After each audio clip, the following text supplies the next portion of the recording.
All right, this video is going to go over example 2 as a reminder of my tips.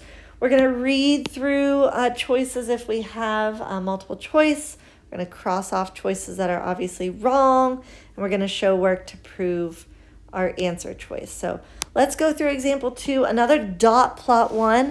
I'm just taking a look at what it's showing. The double dot plot shows the daily high temperatures for 2 cities in 13 days, which means there's 13 points.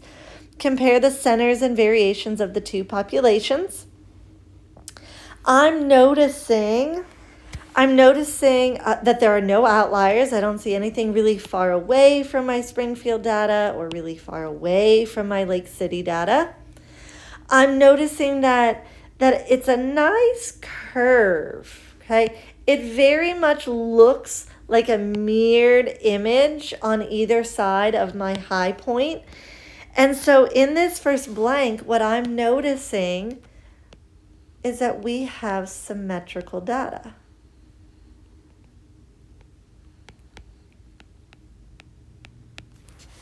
Well, why is that important? Let me remind you of notes that we've previously taken. And when we have symmetrical data, we can use the mean and the mean absolute deviation to talk about measures of center and measures of variation. We use the mean when there are no outliers, so this is perfect. So back to my data. First up, to compare the centers, we're going to look at the mean. So I look at my Springfield data. You'd have to look down here for what to add up. And if you add all of those correctly, okay, if you add all of them correctly, you should get 1,053.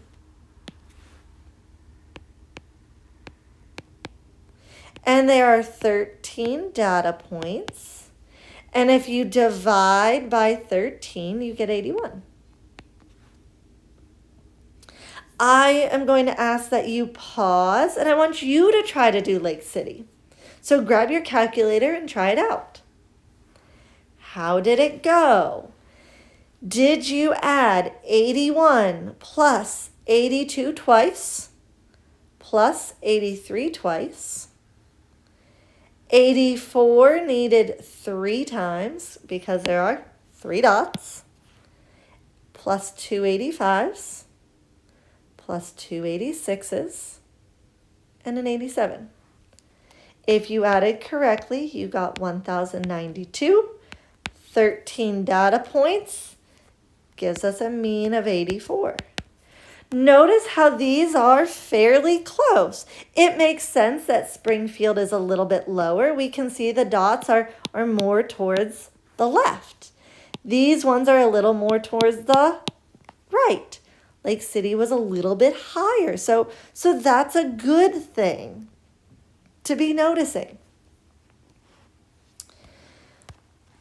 Our middles are about the same when we're talking about the mean, okay? Our spread of the data. Remember, we looked back at these notes. Our measure of center is very close to being the same.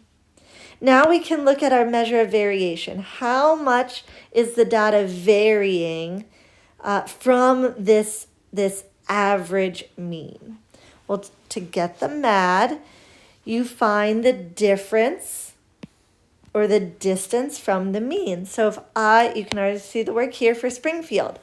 This dot, 78, was 3 away from 81. So that's why I have a 3 first.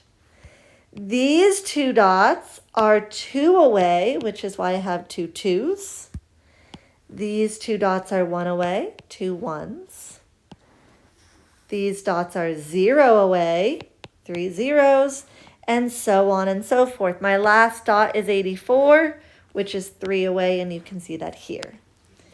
You add all of those up, and you divide by your number of numbers, and you get 13. Or you divide by 13, and you get 1.4. Again, I would encourage you to pause, Try Lake City on your own and hit ready or hit play again when you're ready to try it out. So with Lake City, remember we're finding the distance from 84. So my first dot is 3 away. My next 2 dots are 2 away. My next dots, I've got 2 of them, they're 1 away.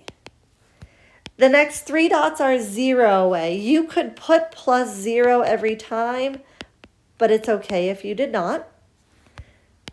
85, both of those dots are 1 away. 86, both dots are 2 away. 87 is 3 away, and that's it. I know I have 13 numbers, and I need to find the mean. So 5, 6, 7, 8, 9, 10, 11, 12, 13, 14, 15, 16, 17, 18. 18 divided by 13, we use our calculator. As a reminder, up here it did say round to the nearest tenth.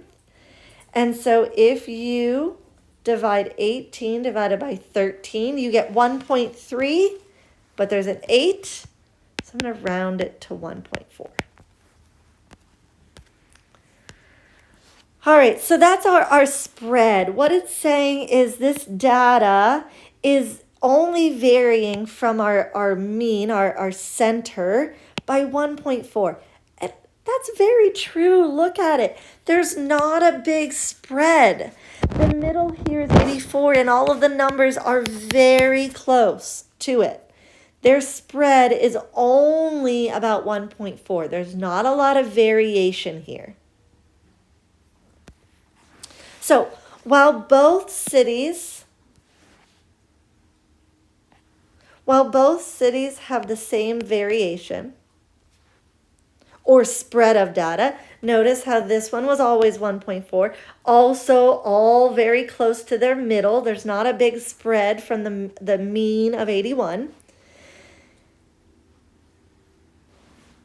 One of them does have a greater mean temperature.